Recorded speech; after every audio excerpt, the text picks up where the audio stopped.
and burned up the sheep and the servants and consumed them, and I alone have escaped to tell you. And while he was still speaking, another also came and said, the Chaldeans formed 3 bands and made a raid on the camels and took them and slew the servants with the edge of the sword, and I alone have escaped to tell you. And while he was still speaking, man, talk about a bad day. But while he was still speaking, another one also came. Your sons and your daughters were eating and drinking wine in their oldest brother's house, and behold, a great wind came from across the wilderness and struck the 4 corners of the house, and it fell on the young people, and they died, and I alone have escaped to tell you. Look at this. Look at all these things that happen. You have the Sabaeans attacking, slaying the servants with the edge of the sword. You have fire falling from heaven. They thought it was the fire of God. This would be a reference to lightning. Interesting thing here too, this is where you can see Satan counterfeiting the very power and activity of God. He is a counterfeiter.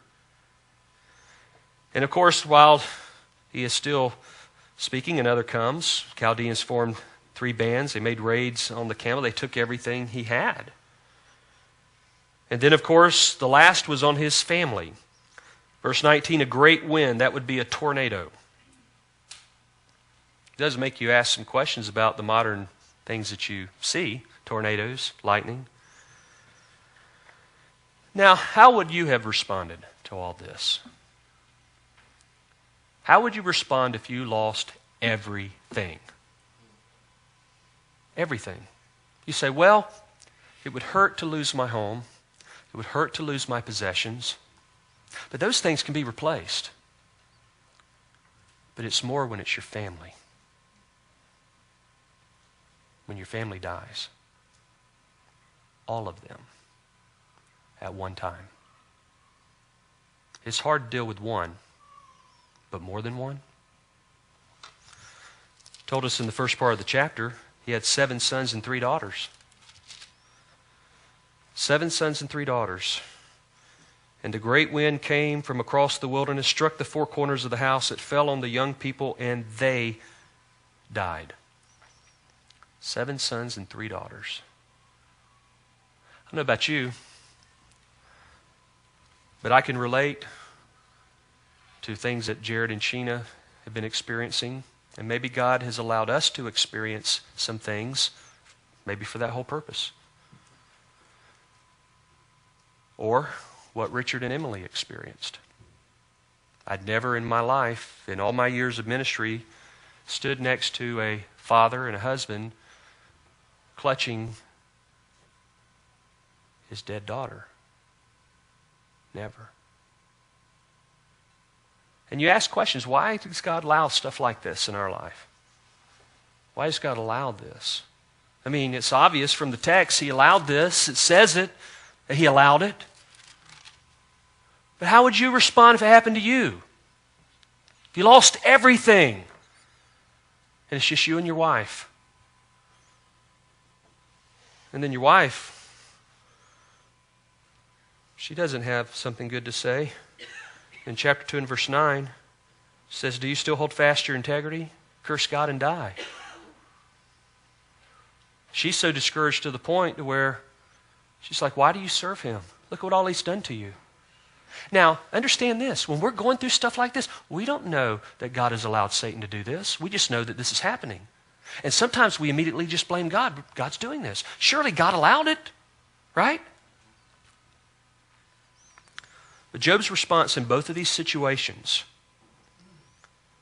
verse 20 of chapter 1, Job arose, tore his robe, shaved his head, fell to the ground, and worshiped. He worshiped. I'm sure that he was bawling his eyes out as he was a man. Like I said, your home, your possessions, all those things could be replaced. But your children, people born to you, they're irreplaceable. You can't just go out to the local mall and pick out another son or daughter. Right?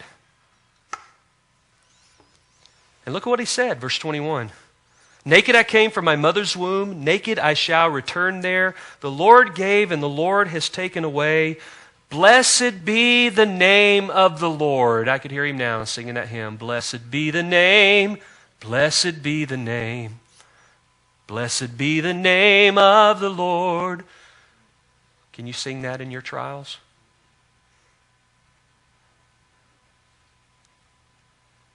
I have to admit to you, I haven't been able to sing it.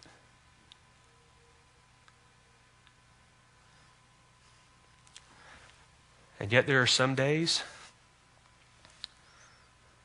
when someone says something to you that just lifts you up. Causes you to rise up. You know? And it's a great encouragement when it's your spouse. You know what I mean? Or your kids. Because the greatest thing as a father and a husband that you want is leading your family to God. Not just by words, but by example. And they know you better than anybody else because they see you every day. They see how you live. They see how you react to situations in your life when tragedy happens. Job's response is a pinnacle right here. This is the epitome of what every believer should do. Is to fall to the ground and worship. I could tell you there's been many times that I've wanted to just shave my head, throw dirt on my head. That's the Old Testament. That was a form of humility. And just worship. When it's all stripped away from you, you have nothing left. You stand there empty-handed. Naked I came into this world, naked I will leave. I always think about Chuck Swindoll, a statement he made when I read a verse like that, because he says, you know, I've been a pastor for all these years, probably well over 50 years now. He said, every funeral I've done, I've never seen a hearse pulling a U-Haul. Never. I haven't either.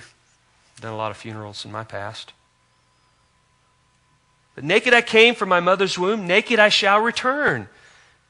The Lord gave, the Lord has taken away.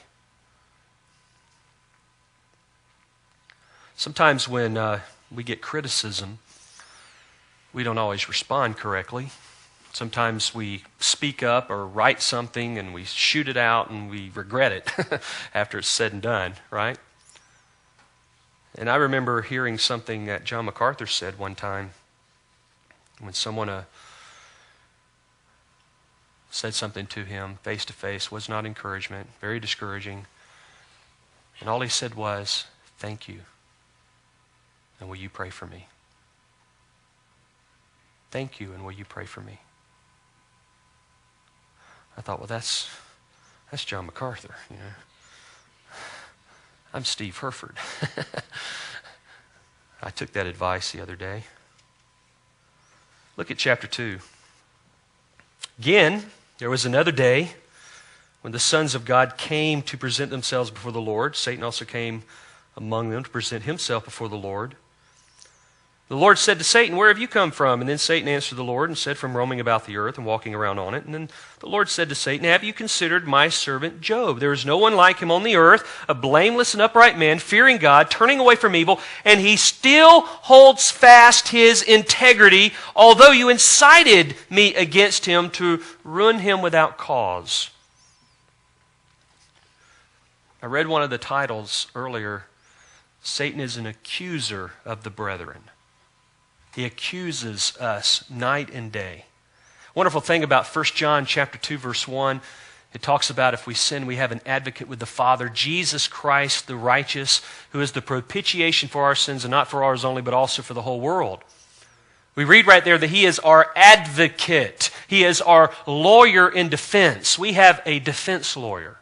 His name is Jesus Christ. Who is He? He's the King of kings and the Lord of lords.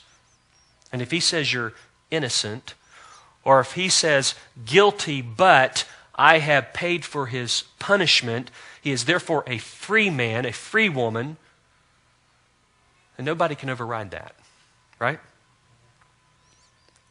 Well, Satan answered and he accused the Lord again, verse 4, "Skin for skin. It's all that a man has he will give for his life. However, you put forth your hand now and touch his bone and his flesh, and he will curse you to your face." And so the Lord said to Satan, "Behold, he's in your power, only spare his life." We read about horrible situations